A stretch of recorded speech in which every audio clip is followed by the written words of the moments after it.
Hello everyone, welcome back to basic study time. तो आज से हम इकोनॉमिक्स के 2000 क्वेश्चन की सीरीज़ स्टार्ट करेंगे। आपको पता होगा कि एचपी में जो सीबीएसई से रिलेटेड स्कूल हैं उनके लिए सरकार ने भर्तियां निकाली है टीचर्स की। तो उसमें इंग्लिश टीचर और मैथ के पीजीटी इंग्लिश और मैथ के एग्ज़ाम हो गए हैं। तो अब और वैकेंसियाँ इकोनॉमिक्स में 110 पोस्टें हैं। जो भी इकोनॉमिक्स के लिए तैयारी कर रहा है उसके लिए हम ये वीडियोस बनाएंगे। रोज़ इसमें 20 से 25 क्वेश्चन इकोनॉमिक्स के डाले जाएंगे। तो अगर आप इकोनॉमिक्स में नेट या सेट की भी तैयारी कर रहे हैं तो उसमें भी आपके ये क्वेश्चन काम आएंगे। तो चलिए स्टार्ट करते हैं हमारा आज का वीडियो।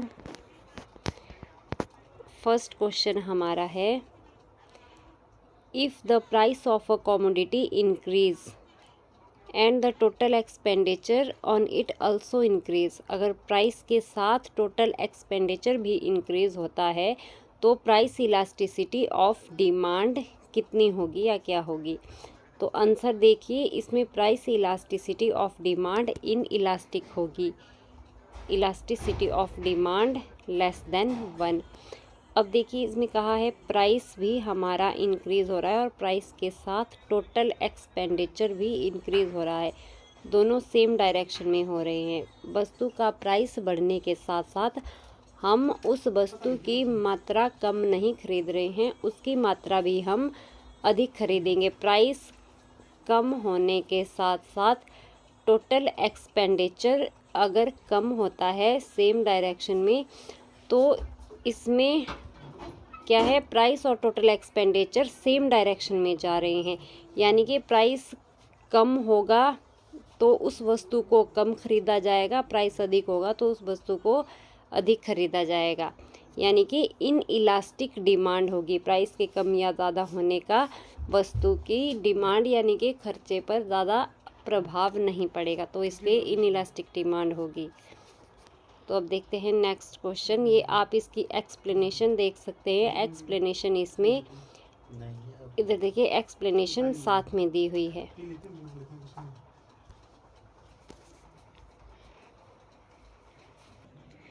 नेक्स्ट क्वेश्चन हमारा है, in which market structure is the kinked demand curve found. Kinked demand curve हमारा होता है ओलिगोपोली में। मार्केट स्ट्रक्चर के बारे में आपने देखा होगा, परफेक्ट कंपटीशन, इम्परफेक्ट कंपटीशन, और इम्परफेक्ट कंपटीशन में हम पढ़ते हैं ओलिगोपोली, डिओपोली। तो उसमें ये ओलिगोपोली मार्केट में हम देखते हैं डिमांड कर्व जो इस तरह का होता है, इस तरह का। ये प्राइस है, ये क्वांटिटी है।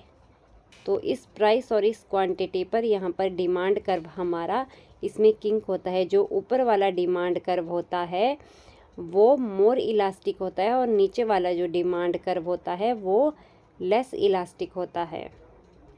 इस तरह से अगर आप इसकी एक्सप्लेनेशन देखेंगे तो ये पॉल स्विजी ने दिया है। किसने दिया है? पॉल स्विजी ने।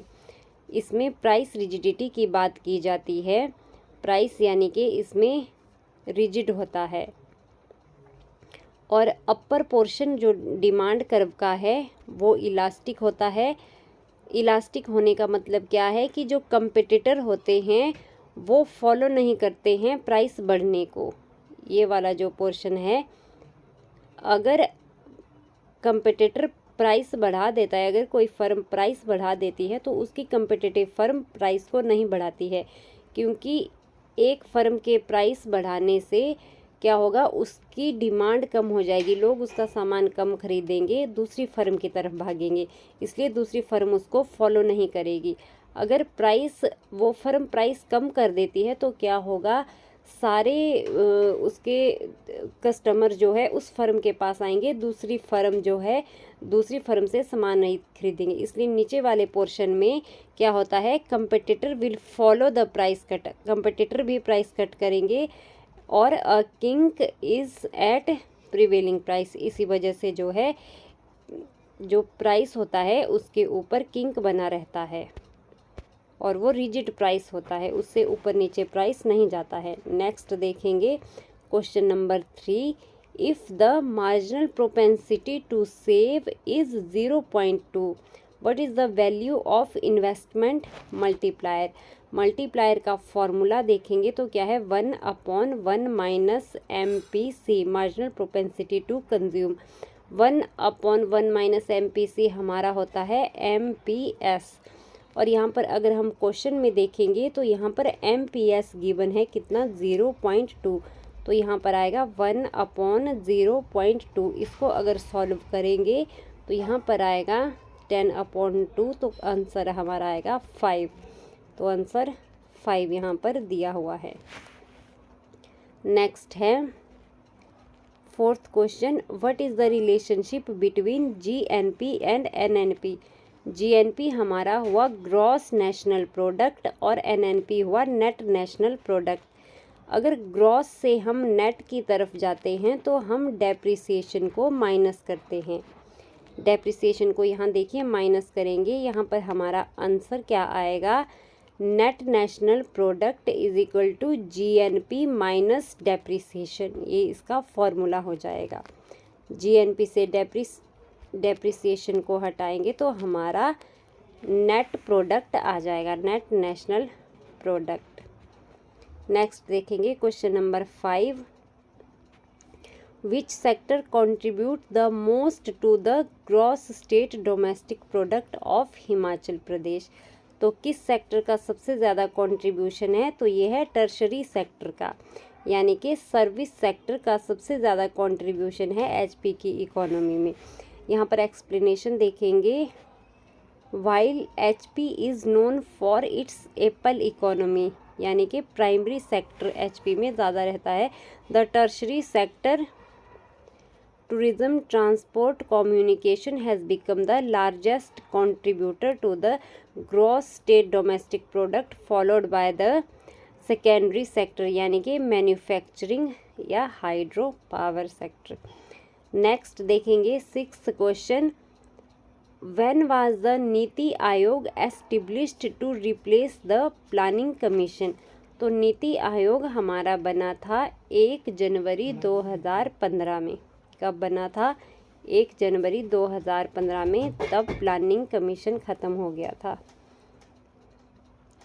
अब देखेंगे प्लानिंग कमीशन जो है इसमें टॉप डाउन अप्रोच होती थी। अब नीति आयोग में देखेंगे तो इसमें बॉटम अप अप्रोच होती है। नेक्स्ट देखेंगे 7th question, what does the लाफर curve present? लाफर curve क्या दिखाता है? नेक्स्ट क्वेश्चन हमारा लाफर कर्व के बारे में पूछा हुआ है। लाफर कर्व देखिए किस तरह का होता है। यहाँ हम लेंगे इस साइड टैक्स रेवेन्यू और इस साइड हम लेते हैं टैक्स रेट। ये हमारा है लाफर कर्व। ये हमारा हुआ टैक्स रेवेन्यू और ये इतना टैक्स रेट। ये देखिए हाईएस्ट टैक्स रेट यहाँ पर है, मान लीजिए पॉइंट C पर। अगर 0 से लेकर के इसको A पॉइंट मान लेते हैं, A पॉइंट तक आप बढ़ते जाते हैं तो क्या हो रहा है, टैक्स रेवेन्यू के साथ साथ टैक्स रेट के साथ साथ टैक्स रेवेन्यू भी बढ़ रही है। जब हम इस C पॉइंट से के बाद देखेंगे, अगर A पॉइंट के बाद हम टैक्स रेट बढ़ाते हैं तो क्या होता है, टैक्स रेवेन्यू हमारी कम होने लगती है। तो इसीलिए क्वेश्चन में देखिए क्या पूछा गया है, क्या दिखाता है, ये दिखाता है relation between tax rate and tax revenue. अब जो हमारा ये वाला पॉइंट होता है ये क्या दिखाता है, ऑप्टिमल टैक्स रेट को। ये जो ऑप्टिमल टैक्स रेट है उसको दिखाता है। अगर टैक्स बहुत ज़्यादा हाई हो जाते हैं तो उस वजह से क्या होता है, लोग इन्वेस्टमेंट करना छोड़ देते हैं, काम करना छोड़ देते हैं, क्योंकि उनसे टैक्स बहुत ज़्यादा लिया जाता है। और इसकी वजह से क्या होता है, हमारी इनकम जो है कम होने लगती है, टैक्स रेवेन्यू कम होने लगती है, टैक्स से मिलने वाली रेवेन्यू। नेक्स्ट क्वेश्चन देखेंगे, question number 8, comparative advantage. Comparative advantage theory जो है वो किसने दी है? तो वो दी है डेविड रिकार्डो ने। तो इसमें देखिए रिकार्डो ने क्या कहा है कि इंटरनेशनल ट्रेड बेनिफिशियल होता है अगर एक कंट्री जो है मोर एफिशिएंट है सभी प्रोडक्ट में, प्रोड्यूसिंग एवरीथिंग। उसमें थ्योरी में हमें 2 प्रोडक्ट दिए होते हैं, अगर दोनों प्रोडक्ट में एक कंट्री अच्छा कर रही है उसमें, तो फिर भी उसको उस प्रोडक्ट को जो है एक्सपोर्ट करना चाहिए, उस प्रोडक्ट का प्रोडक्शन करना चाहिए जिसमें उसे कंपैरेटिवली एडवांटेज ज़्यादा हो रहा है। या फिर एक कंट्री जो दोनों प्रोडक्ट में उतना अच्छा नहीं कर रही है उसको उस प्रोडक्ट का एक्सपोर्ट करना चाहिए जिसमें कंपैरेटिवली, दूसरे देश के कंपैरेटिवली उसको डिसएडवांटेज कम हो रहा है। इसलिए ये थ्योरी दी है डेविड रिकार्डो ने, theory of comparative advantage. Next देखेंगे, नेक्स्ट है हाई पावर्ड मनी से रिलेटेड क्वेश्चन है। तो हाई पावर्ड मनी क्या होता है? H = C+R। इसमें C क्या है? करेंसी हेल्ड बाय पब्लिक, और R क्या है? Cash reserve of banks. लोगों के पास जो पैसा है और जो बैंक के पास रिजर्व में पैसा है वो दोनों जोड़ के क्या होता है? High powered money. High powered money को जो है बेस मनी भी कहा जाता है। एक तो इसको बेस मनी या फिर मॉनेटरी बेस भी कहा जाता है। क्या कहा जाता है? Monetary base. नेक्स्ट देखेंगे, नेक्स्ट क्वेश्चन,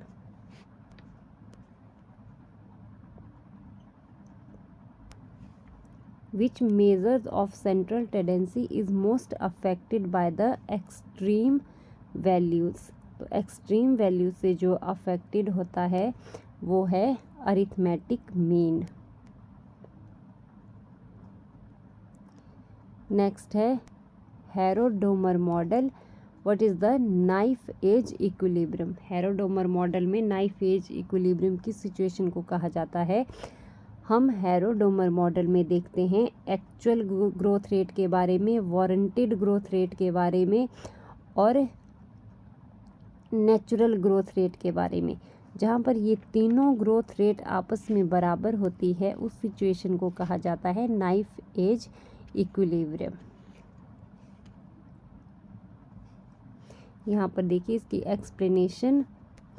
तो क्या होता है? Harrod argued that equilibrium is unstable. ये इक्विलिब्रियम जो है अनस्टेबल होता है।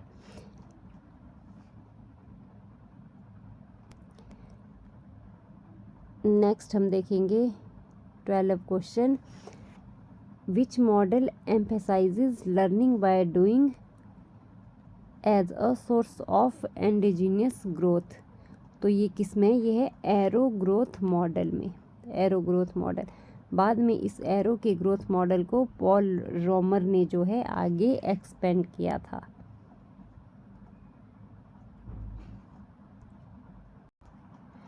नेक्स्ट क्वेश्चन है,